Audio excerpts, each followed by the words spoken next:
அண்மை செய்தி.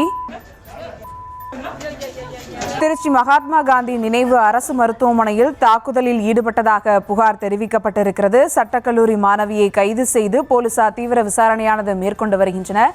மேலும் விவரங்களோடு இணைகிறார் செய்தியாளர் கதிரவன். வணக்கம் கதிரவன், விவரங்கள். வணக்கம் சுபா. திருச்சி மகாத்மா காந்தி நினைவு அரசு தலைமை மருத்துவமனை ஸ்கேன் டெக்னீஷியனாக பணியாற்றி வருவர் வில்லியம். இவர் நேற்று வழக்கம் போல் பணியில் ஈடுபட்டிருந்தார். அப்போது திருச்சி அரசு சட்டக்கல்லூரியில் பயிலும் மாணவி கிரிஜா என்பவர் தனது உறவினர் ஒருவருக்கு ஸ்கேன் எடுப்பதற்காக அழைத்து வந்து உடனே அவருக்கு ஸ்கேன் எடுக்குமாறு கூறியுள்ளார். அதற்கு வில்லியம் ஏற்கனவே பதிவு செய்தவர்கள் காத்திருக்கின்றனர், வரிசைப்படிதான் ஸ்கேன் எடுக்க முடியும், ஆகவே வரிசையில் வாருங்கள் என கூறியதாக கூறப்படுகிறது. இதனால் ஆத்திரமடைந்த கிரிஜா தன்னுடைய உறவினருக்கு உடனே ஸ்கேன் எடுக்குமாறு வாக்குவாதத்தில் ஈடுபட்டது மட்டும் இல்லாமல் ஆபாச வார்த்தையில் திட்டியதோடு மருத்துவமனை லேப் டெக்னீஷியன் வில்லியம்ஸ் காலாலை எட்டி வைத்துள்ளார். இந்த வீடியோ காட்சி தற்போது சமூக வலைதளங்களில் வைரலாகி வருகிறது. இது குறித்து வில்லியம் கொடுத்த புகாரின் பேரில் அரசு மருத்துவமனை காவல் நிலைய போலீசார் கிரிஜா மீது பொது இடத்தில் ஆபாசமாக திட்டுதல், அரசு ஊழியர் பணி செய்ய விடாமல் தடுத்தல், கொலை மிரட்டல் விடுத்தல் உள்ளிட்ட 8 பிரிவின் கீழ் வழக்கு பதிவு செய்து கைது செய்துள்ளனர்.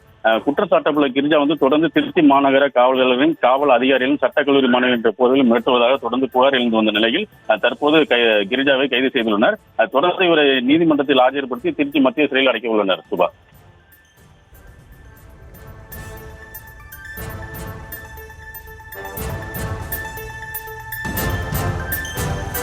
விவரங்களுக்கு நன்றி கதிரவன்.